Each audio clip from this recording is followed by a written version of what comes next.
হ্যাঁ, বড় কঠিন কথা, বলবো না, ওদিকে যাব না।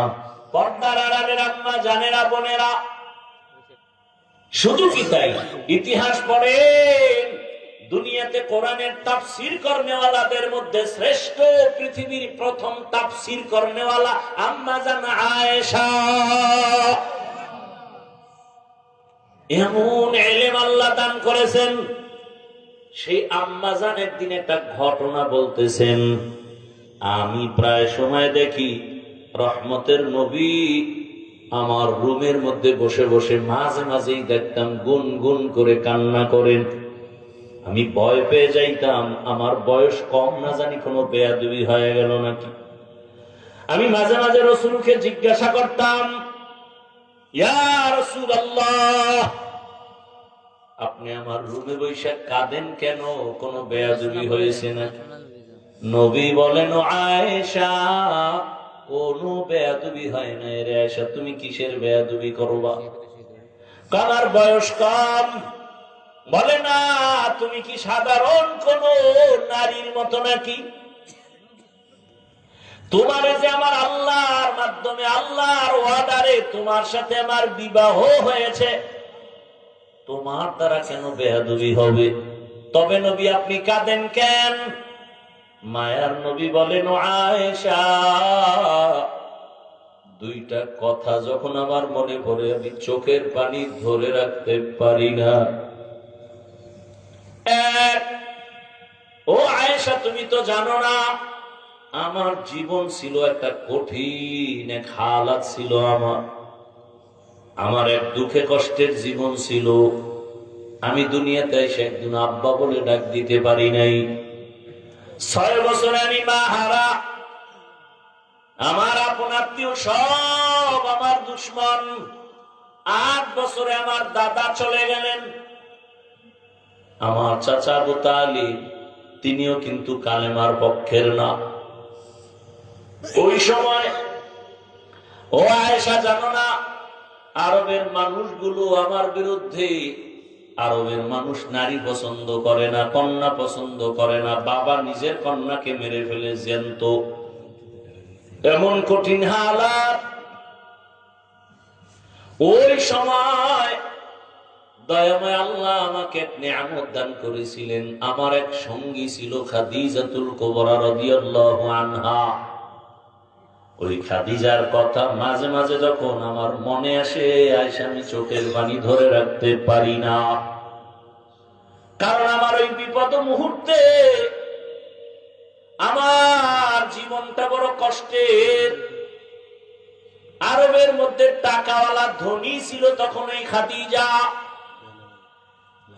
ওই খাদিজা আমার স্ত্রী হইয়া যখন ঘরে আসছে, তার সমস্ত সম্পদ আমাকে হাদিয়া দিছে। আমি আবার সম্পদগুলো দান করেছিলাম। আমার বংশের লোকেরা 3 বছর পর্যন্ত আমাকে পাহাড়ের পাদদেশে শিয়াবে আবু তালিবের মধ্যে গৃহবন্দী করে রাখছে। পানি দেয় নাই, খানা দেয় নাই। আমি গাছের পাতা ছিঁড়ে ছিঁড়ে চাবাইয়া এরপরে পেটের ক্ষুধা নিবারণ করেছি। ওই সময় খাদিজা বড় ধনী, এর উপরে কারো কোনো ক্লেম নাই, কোনো অভিযোগ নাই। কিন্তু ওই সময় খাদিজা আমার দুঃখে দুঃখিত হইয়া, আমার ব্যথায় ব্যথিত হইয়া, খাদিজা আমার কাছে ঈশা নিজেও গাছের পাতা চাবায়, আমার মোহাব্বতে ঠিক মতো ঘুমায় না। ও আয়েশা, আমি তায়েফের ময়দানে গেছি কালেমার দাওয়াত নিয়া। কালেমার দাওয়াত দিতে যাওয়ার পর তায়েফের বড় বড় লিডারেরা ছোট ছোট বাচ্চাদের লেলিয়ে দিছে। ওই মক্কার পাগল আসছে, পাথর মেরে তাড়ায় দাও। বাচ্চাগুলো পাথরের কণাগুলো বৃষ্টির মতো মারতে শুরু করলো। ও আয়েশা, জানো না, আমার শরীরে মশাও পড়ে না, মাছিও পড়ে না, আমার শরীরে কোনো ব্যথা নাই। সূর্যের গরম যেন আমার কষ্ট না হয়। আল্লাহ আমারে মেঘের খণ্ড দিয়া ছায়া দেন। আমাকে আল্লাহ এত মায়া করেছেন। তায়েফের ময়দানে যাওয়ার পরে ওই বেঈমানের বাচ্চাগুলো আমাকে এত পরিমাণ পাথরের আঘাত করছে, আমার নরম শরীর থেকে রক্ত পড়া শুরু হয়েছে। এক পর্যায়ে রক্ত পড়িয়ে আমার পায়ের জুতা পায়ের সাথে আটকায় গেছে রক্ত লাগিয়া। এমন কান্না, আমি পাথরের আঘাত খাই আর আসমানের দিয়ে তাকায় দোয়া করি, হে মালিক, তায়েফের জমিনে তুমি গজব দিও না। এক পর্যায়ে দেখি জিবরাইল হাজির। জিবরাইল এসে বলেন, ইয়া রাসূলুল্লাহ, আল্লাহ পাঠাইছেন, আপনার কান্না আমার আল্লাহ বরদাস্ত করতে পারেন না, আপনি এখন অর্ডার দেন তায়েফের জমিন উল্টায় শট মেরে ফেলি। আমি বললাম, না রে জিবরাইল, না, তায়েফের মানুষকে মারিও না, ওরা আমাকে চিনে না, ওরা জানে না আমি বড় ইয়তীম, আমি জীবনে বাবার আদর পাই নাই, মায়ের আদর থেকে বঞ্চিত। ওরা যদি চিনতো আমারে পাথর মারতো না, আমাকে আঘাত করতো না। ও আমার কলিজার বাবারা, যুবক বাবা, বৃদ্ধ বাবাজি, পর্দার আড়ালের মা বোনেরা, রহমতের নবীর এত গুণগান আপনারা জানেন, সেই নবীর এত কষ্ট শুধু দিন ইসলামের জন্য। আর আপনার আমার তো কোনো পরীক্ষা নাই, কোনো কষ্ট নাই, 5 ওয়াক্ত নামাজ পড়বো, কত শান্তি, ওযু বানায় চলবো, শরীরটা কত তাজা থাকবে। এরপর আবার বুঝানো হয় বয়ানে, এরপরও নামাজের কাছেও যাই না। রহমতের নবী এত কষ্ট করলেন জীবনে। নবী বলেন, আয়েশা, আমার অন্তরে যখন খাদিজার কথা মনে পড়ে, আমি রাতের যত কঠিন রাতেও দাওয়াতের কাজ করে আসতাম, ঘরের দরজায় গিয়া আসসালামু আলাইকুম ইয়া আহলাল বাইত বলা মাত্র লাব্বাইক ওয়া সা'দাইকের আওয়াজ আসতো, দরজা খুলে যাইতো। আমি বলতাম, খাদিজা আপনি কি ঘুমান না? খাদিজা বলতেন, রহমতের নবী, আমি জানি আপনার মা নাই, আপনার বাবা নাই, আমি খাদিজা 2 স্বামী বিদায়ের পরে আপনার ঘরে আসছি, একাধিক সন্তান আমার আগেই হয়েছে, তারপরে আপনার ঘরে আসছি, আমি জানি আপনার মা যদি থাকতেন আপনাকে বাহিরে রেখে মা ঘুমাইতে পারতেন না। আমি অপেক্ষায় থাকি রহমতের নবী আসবেন, দরজার কিনারায় দাঁড়ায় যদি নবী কষ্ট করেন, আমি খাদিজার জিন্দেগি বরবাদ হয়ে যাবে। অতএব আপনি যতক্ষণ আসবেন না, আমি খাদিজার দাঁড়ায় অপেক্ষা করি, বিছানায় যাই না। এরে আয়েশা, খাদিজার কথা মনে পড়লে চোখের পানি পড়ে। আর একটা কথা যখন আমার মনে পড়ে, আমি চোখের পানি ধরে রাখতে পারি না। ইয়া রাসূলুল্লাহ, সেই কথা কি?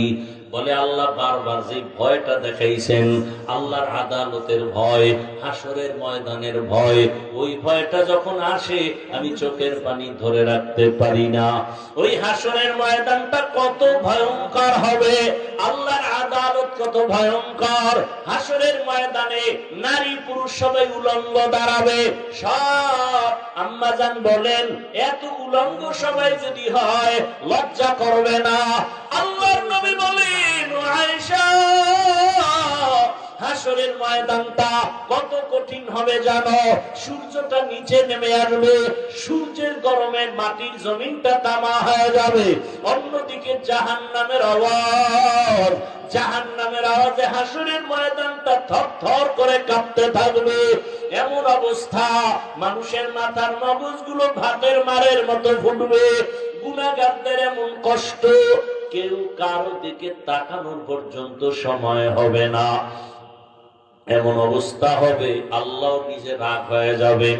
রাগ হইয়া আল্লাহ একটা কুদরতি জবানে আওয়াজ দিবেন, রাগান্বিত আওয়াজ, লিমানিল মুলকুল ইয়াউম লিল্লাহিল ওয়াহিদিল কাহ্হার।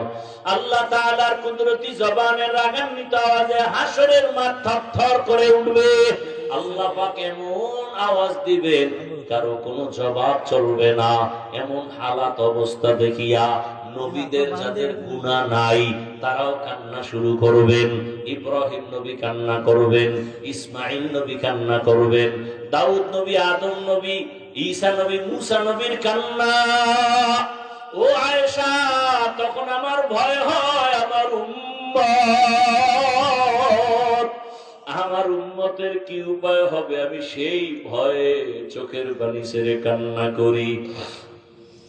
মুসা নবী কাঁদবেন নিজের চিন্তা, আদম নবী কাঁদবেন নিজের চিন্তা। উম্মতেরা ঘুরতে থাকবে কার কাছে একটু সুপারিশ পাবো। আদম নবী বলবে আমি পারবো না, যাও। মুসা নবী বলবে আমিও পারবো না, যাও। নবীদের কান্না, উম্মতেরা পাগলের মতো ঘুরবে, কোথায় যায়, চারদিকে জাহান্নামের আগুন, জাহান্নাম চিল্লাইতে থাকবে, ও আল্লাহ বেনামাজি গুলো কই, বেনামাজি গুলো তাড়াতাড়ি আমার পেটে দাও, পেটে ক্ষুধা।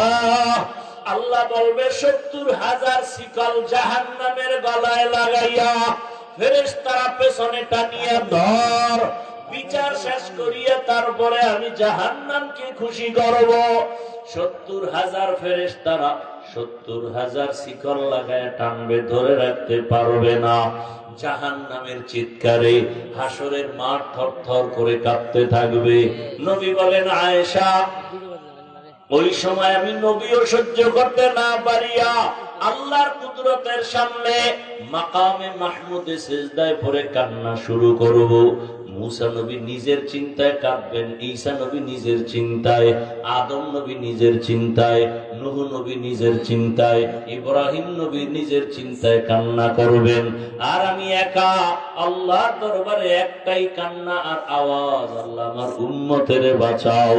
জাহান্নামের দিকে আসতেছে, আমার উম্মত যেন জাহান্নামে ধরে না ফেলে। আল্লাহ বলবেন নবী আপনি কাঁদবেন না, ওয়ালা সাউফা ইউতিকা রাব্বুকা ফাতারদা, নবী আপনাকে আমি খুশি করব, কি চান আপনি? নবী বলবে আমার উম্মত যেন জাহান্নামে না যায়, জাহান্নামকে ফিরায় দেন।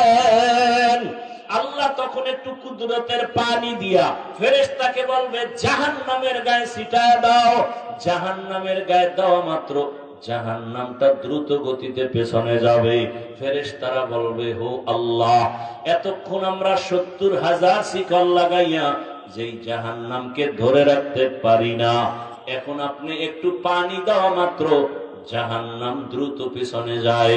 এটা কি জমজমের বরকতের পানি, নাকি কাউসারের পানি, না দুনিয়ার কোন সমুদ্রের পানি, না বৃষ্টির পানি, নাকি আবে হায়াতের পানি? আল্লাহ তাআলা বলবেন ফেরেশতা এটা জমজমের পানিও না, এটা কাউসারের পানিও না, দুনিয়ার কোন সমুদ্রের পানিও না, আবে হায়াতের পানিও না, বৃষ্টির পানিও না। নবী বলেন আয়েশা, আল্লাহ বলবেন এই পানি আমার মায়ার নবীর উম্মতের চোখের পানি। ওই নগর কান্দার জমিনে বসিয়া গভীর রাত বাবার কবরের কথা খেয়াল করিয়া, মরণের কথা খেয়াল করিয়া, গুনার কথা স্মরণ করিয়া আমার মায়ার নবীর উম্মতেরা কান্না করেছে, চোখের পানি আমি জমা রেখেছি। আমার মায়ার নবীর উম্মতের চোখের পানি এগুলো দিলাম জাহান্নামকে ছিটাইয়া। এজন্যই নবী বলেন গুনার কথা স্মরণ করিয়া জাহান্নামের আযাবের ভয় যারা এক ফোঁটা চোখের পানি ছাড়বে, আল্লাহর নবী বলেন গাভীর ওলান থেকে দুধ বের করে যেমন ভেতরে আর ঢুকানো যায় না, কান্নাওয়ালা বান্দাকে জাহান্নামে দেওয়াও যাবে না। আল্লাহ চোখের পানিওয়ালাকে জান্নাত দিয়ে দিবেন, জাহান্নাম থেকে বাঁচায় রাখবেন। ও আল্লাহর বান্দারা, রহমতের নবী যদি হাসরের ময়দানের কথা চিন্তা করে কান্না করেন, এশার নামাজের পরে নবী হুজরায় ঘুমিয়ে পড়লেন, হঠাৎ করে কান্নার আওয়াজ, নবী সজাগ হইয়া চিন্তায় পড়ে গেলেন রাতের গভীরে কে কান্না করে। নবী নজর করলেন, দেখে মসজিদের মধ্যে গভীর রাতে কে যেন নামাজে কাঁদে। নবী বের হইলেন, এবার বের হইয়া দরজা দিয়া তাকায় দেখে কেউ না, সাধারণ কেউ কাঁদে না, জান্নাতের 1 নম্বর সাহাবী আবু বকর নামাজে দাঁড়ায় কান্না করতেছে। নবী অপেক্ষায় আছেন। আবু বকর সালাম ফিরানোর পরে তাকায় দেখে নবী। ভয় পেয়ে গেলেন, ইয়া রাসূলুল্লাহ গভীর রাতে আপনি এখানে কেন? বলে আবু বকর নামাজের দ্বারা আপনি কান্না করেছেন। হ্যাঁ আমি কান্না কান্না করেছি কেন? বলে আল্লাহর আদালতে কেমনে দাঁড়াইয়া হিসাব দিব, হাসরের ময়দানে কেমনে দাঁড়াবো সেই ভয়। নবী বলেন, আবু বকর, জান্নাতের সুসংবাদ তো আপনি পাইছেন, এরপরও কাঁদেন কেন? আবু বকর বলেন, ইয়া রাসূলুল্লাহ, জাহান্নামের যেই বয়ান, হাসরের মাঠের যেই ভয়ঙ্কর হালাত আপনি আমাদের শুনাইছেন, নবীরা পর্যন্ত ভয় কান্না করবেন। ওই সময় যদি আমার আল্লাহ ডাকেন আর বলেন, আবু বকর, আমার জন্য তুমি কি আমল নিয়ে আসছো? যদি বলি নামাজ, তেলাওয়াত, জিকির, রোজা, আল্লাহ যদি বলে তোমার আমল আমার পছন্দ হয় নাই, যেইভাবে আমি নামাজ চাইছি তুমি সেইভাবে নামাজ আমাকে দাও নাই, যেইভাবে চাইছি তেলাওয়াত করবা সেইভাবে করো নাই, আমি যেভাবে চাইছি ওইভাবে হক আদায় করে রোজা রাখো নাই, আমি যেভাবে চেয়েছি সেইভাবে হক আদায় করে তুমি জিকির করো নাই, আল্লাহ যদি বলে ফেলেন, তখন আমার উপায় কি হবে? আরে আওয়াজ এসে যাবে, জাহান্নামের শিকল দিয়ে ধরো। জাহান্নামের শিকল যখন লাগবে, আমার জাহান্নাম ছাড়া উপায় হবে না। ও নবী, দুনিয়ার সূর্যের গরম সইতে পারি না, মশা কামড় সহ্য করতে পারি না, বেতের বাড়ি সহ্য করতে পারি না, জাহান্নামের গরম কেমন করে সহ্য করব? ও আমার কলিজার যুবক বাবারা, বৃদ্ধ বাবাজিরা, পর্দার আড়ালের মা বোনেরা, কয়দিনের দুনিয়ার হায়াত। এ আল্লাহর বান্দারা, আপনার মতো কত যুবক জেনারেল লাইনে, স্কুলে পড়ে, কলেজে পড়ে, ব্যবসা করে, চাকরি করে, 5 ওয়াক্ত নামাজ পড়ে, রাস্তায় গাড়ি চালায়, নামাজ পড়ে। ও যুবক বাবারা, নিজেকে প্রশ্ন করো, তুমি কেন পারো না? তোমার মতো যুবক নদীতে মাছ ধরে, নামাজ পড়ে, তুমি কেন পারো না? তোমার মতো যুবক কৃষি কাজ করে, নামাজ পড়ে, তুমি কেন পারো না? তোমার মতো যুবক চাকরি করে, ব্যবসা করে, নামাজ পড়ে, তুমি কেন পারো না? ও পর্দার আড়ালের মা বোনেরা, আপনার মতো কত মা, কত বোন এই এলাকায় আছে, এখনো পর্দা করে, নামাজ পড়ে, স্বামীর মাল হেফাজত করে, মোবাইলে গুনাহ করে না। ও আম্মা জানেরা, আপনারা কেন পারেন না? আল্লাহর কাছে তওবা করেন। কয়দিন দুনিয়ায় বাঁচবেন? আল্লাহর কাছে তওবা করেন, স্বামীর মাল হেফাজত করেন, 5 ওয়াক্ত নামাজ আদায় করেন, বেপরদায় চলিয়েন না, মোবাইলে গুনাহ করিয়েন না। কারণ মা, অন্য মানুষ গুনাহ করা আপনার করা কিন্তু এক না। কারণ আপনি এমন একটা মা, আপনার আদর্শ দেখে সন্তান ভালো হবে। একটা সন্তান ভালো হলে তার সমাজটা ভালো হয়ে যাবে, সমাজের যুবকরা ভালো হলে পুরা দেশ ভালো হয়ে যাবে। সবকিছু নির্ভর করে মায়ের আদর্শের উপরে। এরে আম্মা জান, আপনারা তো খাদিজা রাদিয়াল্লাহু আনহার মতোই নারী, আপনারা তো ফাতেমা রাদিয়াল্লাহু আনহার মতোই নারী, আপনারা তো আয়েশা রাদিয়াল্লাহু আনহার মতোই নারী, আপনারা তো আলেম ওলামাদের মায়ের মতোই মা, আপনারা তো সাহাবায়ে কেরামদের মায়ের মতোই মা। আপনারা তো জানেন, এই দুনিয়া আল্লাহর বড় দুশমন ফেরাউন, তার স্ত্রী আসিয়া এত বড় বেঈমানের ঘরে থাকিয়া আমার আল্লাহকে এতটা রাজি খুশি করলেন। আল্লাহর নবী বলেন, হাসরের ময়দানে আসিয়ার সাথে আমি মুহাম্মদের সাথে বিবাহ হবে। ও আম্মা জানেরা, আপনার স্বামী তো ফেরাউনের মতো খারাপ না। আপনি নামাজ পড়লে তো স্বামী বাধা দিবে না। বরং অনেক স্বামীকে দেখি নিজে নামাজ পড়ে না, বরং আপনার নামাজ দেখলে আমগো কাছে এসে দোয়া চায়, হুজুর আমার স্ত্রী বড় ভালো, আমি নামাজ না পড়লে আমার স্ত্রী নামাজ পড়ে, আমি রোজা না রাখলেও আমার স্ত্রী রোজা রাখে, আমার সন্তানটাকে নামাজ শিখায়, আমার সন্তানটাকে সালাম শিখায়, আমার সন্তানটাকে কালেমা শিখায়। ও মা, আপনি নামাজ পড়লে আপনার সন্তানও নামাজের পথে যাবে। আপনি সন্তানটাকে ডাক্তার বানাবেন, ইঞ্জিনিয়ার বানাবেন, প্রফেসর বানাবেন, একজন কলামিস্ট বানাবেন, একজন ডিসিএসপি আপনার সন্তান হবে। তবে আদর্শ ডাক্তার বানায় যান, আদর্শবান ইঞ্জিনিয়ার বানায় যান। আপনার সন্তানের ব্যবহারে কোনদিন যেন শিক্ষক, উলামায়ে কেরাম, মা বাবা কষ্ট না পায়। ডাক্তারিও করবে, তেলাওয়াত করবে, নামাজ পড়বে, মা বাবার জন্য দোয়া করবে। এখনো সময় আছে, তওবা করিন।